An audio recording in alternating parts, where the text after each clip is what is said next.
Selamat pagi semuanya. Gimana, masih ngantuk ya? Siapa yang masih ngantuk? Ada yang masih ngantuk? Tidak ada ya? Atau yang tidak bisa tidur tadi malam ada? Agatha, kenapa nggak bisa tidur? Oh iya, nggak apa-apa. Hari pertama biasanya nggak bisa tidur ya. Tapi nggak apa-apa, pengalaman yang menyenangkan. Baik, kita akan mulai ya. Saat teduh kita pada pagi hari ini, kita akan memuji Tuhan dengan pujian Selamat Pagi Bapa.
Untuk doa pembukaan, Ibu Sian membuka dalam doa.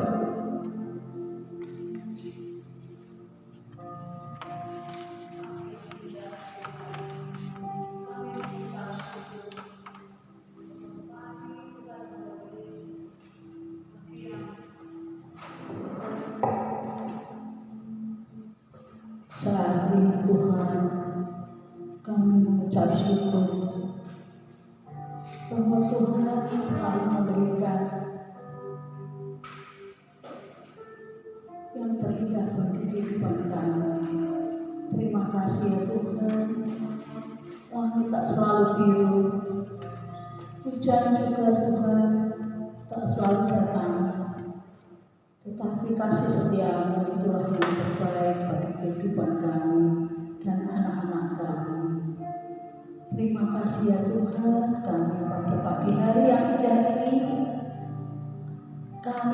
seluruh anak-anak Tuhan, kami mengucap syukur bahwa kami merasakan bahwa kasih-Mu terlalu besar bagi kehidupan kami. Terima kasih ya Tuhan, kami mau dan ingin selalu dekat dengan Engkau melalui firman-Mu. Terima kasih ya Tuhan, Kau berkati kami semua. Haleluya. Amin. Ya, terima kasih.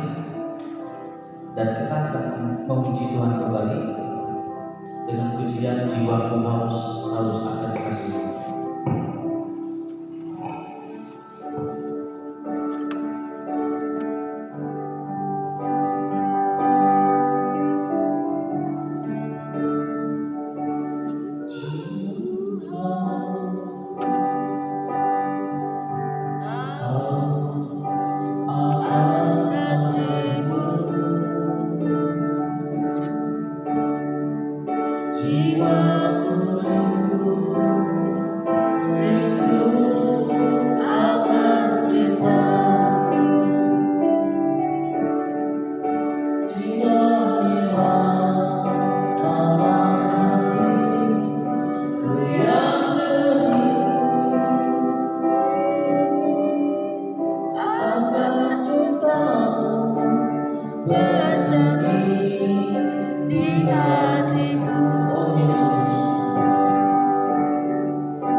sehingga kedewasaan kami boleh kami nikmati, boleh juga kami nikmati dan boleh merasakan alam beserta dalam kasih Yesus kami berdoa dan berdoa.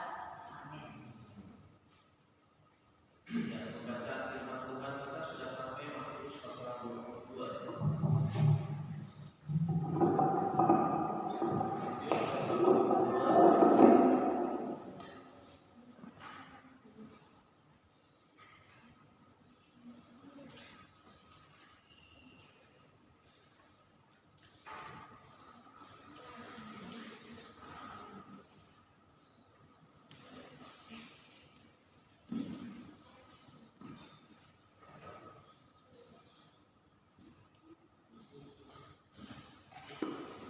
Ayat 1 sampai dengan ayat 48. Satu orang membacanya satu ayat mulai tadi, kemudian kisah dan seterusnya ya.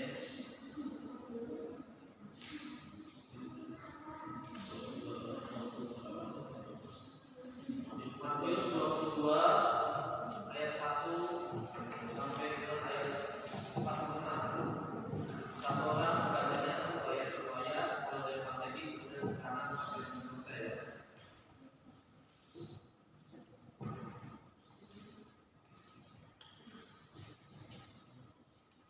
Matius 22 ayat 1, perumpamaan tentang perjamuan kawin. Lalu Yesus berbicara pula dalam perumpamaan kepada mereka. Kerajaan surga seumpama seorang raja yang mengadakan perjamuan kawin untuk anaknya. Ia menyuruh hamba-hambanya memanggil orang-orang yang telah diundang ke perjamuan kawin itu, tetapi orang-orang itu tidak mau datang. Ia menyuruh Tuhan mengulangi pesannya, katakanlah kepada orang-orang yang diundang itu sesungguhnya hidangan telah aku sediakan. Lalu mengucapkan anak piaraanku telah disembelih, semuanya telah tersedia, datanglah ke perjamuan kami. Tetapi orang-orang di rumah itu tidak mengindahkannya. Ada yang pergi ke ladangnya, ada yang pergi mengurus usaha. Lalu maka raja itu lalu mundur. Tidak ramai pertama kedua itu menjadikan tubuh dunia. Maka para raja itu lalu mengikut pasukan yang sana untuk menyelesaikan tubuh itu dan berkata mereka.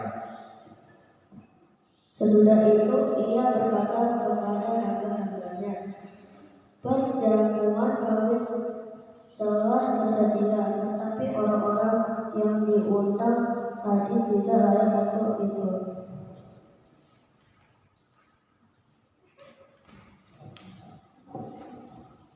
Sebab itu pergilah ke persimpangan-simpangan jalan dan undanglah setiap orang yang kamu jumpai di sana ke perjamuan kawin itu. Maka pergilah hamba itu dan mereka membawa semua orang yang dijumpai di jalan dan memuja itu dengan orang baik, hingga bubar dalam perjamuan kawin itu bubar. Ketika raja itu masuk untuk bertemu dengan tamu-tamu itu, ia melihat seorang yang tidak berpakaian pesta. Ia berkata kepadanya, hai saudara, bagaimana engkau masuk kemari dengan tidak mengenakan pakaian pesta? Tapi orang itu diam. Kata raja itu kepada hamba-hambanya, ikatlah kaki dan tangan dan campakkanlah orang itu ke dalam kegelapan. Yang lebih gelap di sanalah akan terdapat rapat dan semua banyak yang terpanggil, tetapi sedikit yang dipilih. Kemudian pergilah orang-orang Farisi dan membuat rencana bagaimana mereka dapat menjerat Yesus dalam perkataannya.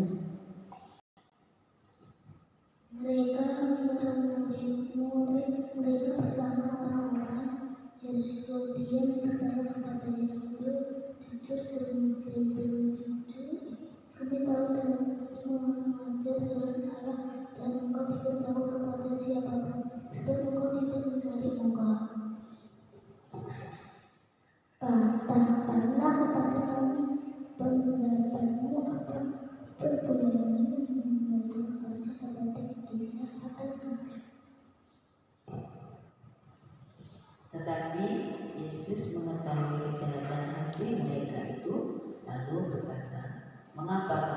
kepada aku, hai orang munafik. Tujukanlah kepadaku mata uang untuk pajak itu. Mereka membawa suatu dinar padaku. Jawab mereka gambar dan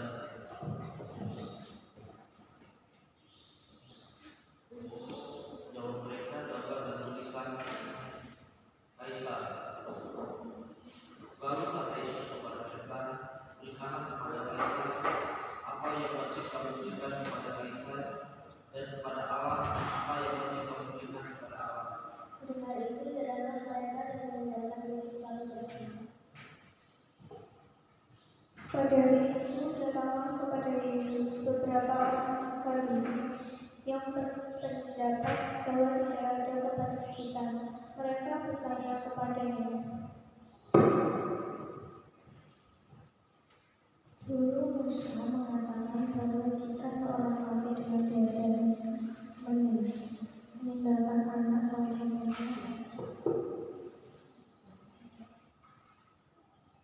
dengan istrinya itu dan melanjutkan keturunan bagi saudaranya. Tetapi di antara kami ada 7 orang bersaudara yang pertama kali, tetapi kemudian mati. Dan karena dia tidak punya keturunan, dia meninggalkan istrinya itu bagi saudaranya. Juga yang kedua dan yang ketiga sampai dengan yang ketujuh. Dan akhirnya setelah mereka semua keempat itu pun mati. Siapakah di antara ketujuh orang itu yang menjadi suami perempuan itu pada hari kebangkitan? Sebab mereka semua telah berterikat dia.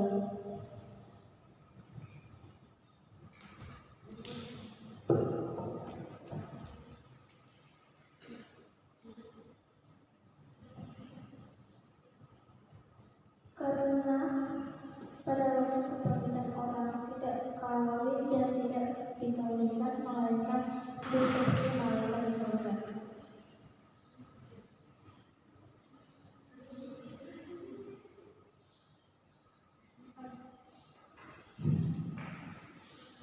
Yesus menjawab mereka, kamu sesat, sebab kamu tidak mengerti kitab suci maupun kuasa Allah. Karena pada waktu kebangkitan kamu tidak mau dengan malaikat besar. Tetapi tentang kebangkitan orang-orang mati, tidakkah kamu baca apa yang difirmankan Allah ketika ia bersabda, Akulah Allah Abraham, Allah Isa dan Allah Yakub. Ia bukanlah Allah orang mati, melainkan Allah orang hidup. Karena mereka mendengar itu dan cekapkan pengajaran. Ketika orang-orang Farisi mendengar bahwa Yesus telah membuat orang-orang Saduki itu bungkam, berkumpulan mereka.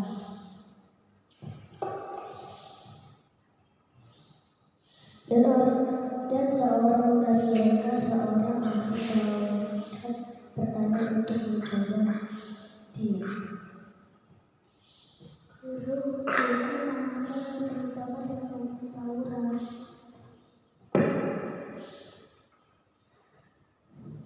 Yesus bertanya, maksudnya itu dalam hidup ini terkena segenap jiwamu, terkena segenap putihmu. Itulah hukum yang terutama dan yang pertama, dan hukum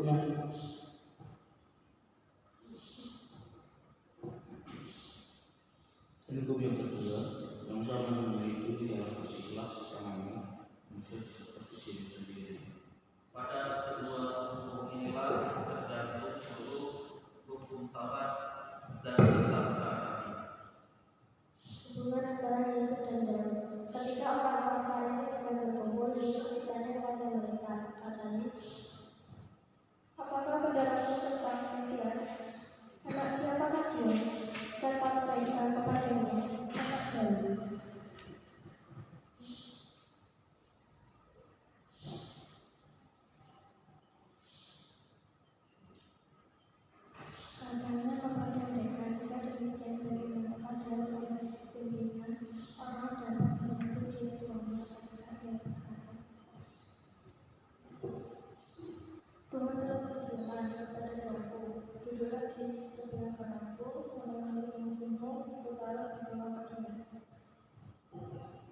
Jadi dia dapat menyebut dia Tuhan yang bagaimana memiliki dia anak. Tidak ada seorang pun yang dapat menjawabnya, dan sehari itu tidak ada seorang pun juga yang berani menanyakan sesuatu padanya. Ya, amin ya. Jadi pada pagi hari ini kita membaca firman Tuhan satu pasal. Dan nanti kita akan berdoa secara kelompok-kelompok ya.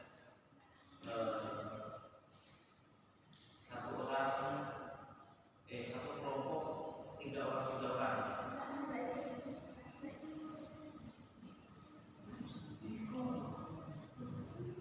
Ya, nggak apa-apa. Ini ya, 4 orang nggak apa-apa. 4 orang. Siapa orang asal lagi 4 orang ya. 4 orang ya. Jadi nanti itu hanya berkelompok, satu kelompok 4 orang. Dan pokok doanya yang pertama itu satu berdoa untuk pergumulan masing-masing ya. Untuk pergumulan masing-masing. Jadi apapun yang menjadi kerinduan pergumulan masing-masing bisa didoakan. Yang kedua berdoa untuk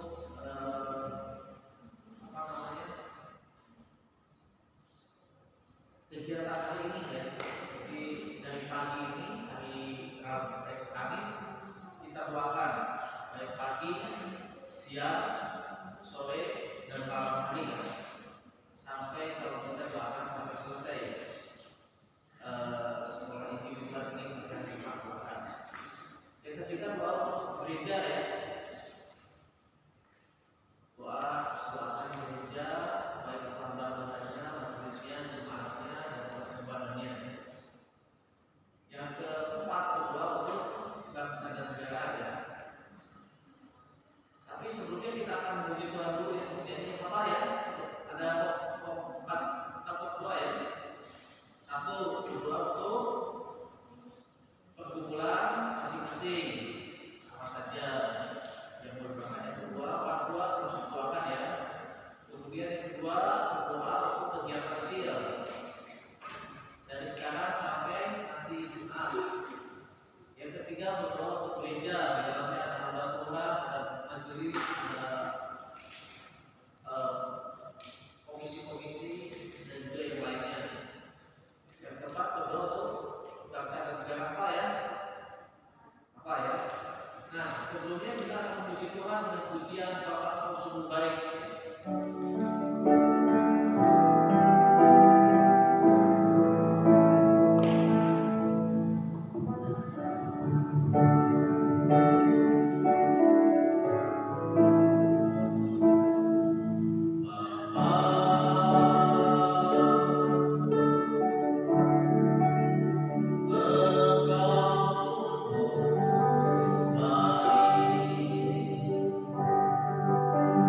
Kasih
yang bisa bekerja. Saya mulai dari siapa? Ya, benar.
Ya sudah, urusan berarti kita bagi masing-masing. Ya, belum berapa untuk dari kita masing-masing.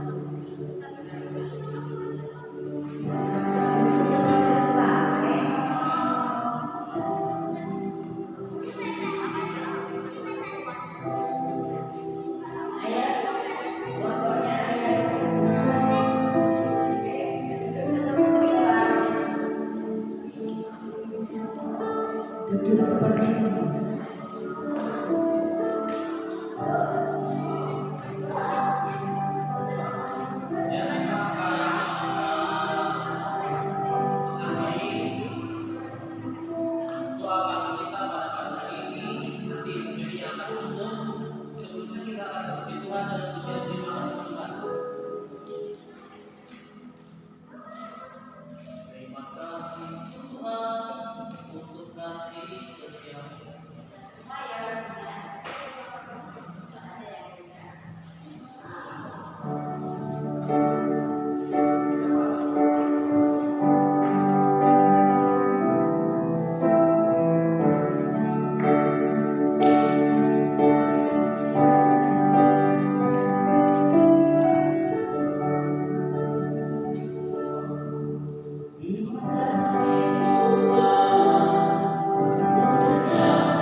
Habis ini acaranya apa jalannya? Atau makan pagi dulu? Jalan nanti pakai sepatu ya, pakai sepatu ya. Hah? Ya. Hah? Ya. Nanti jalannya kita pakai ini.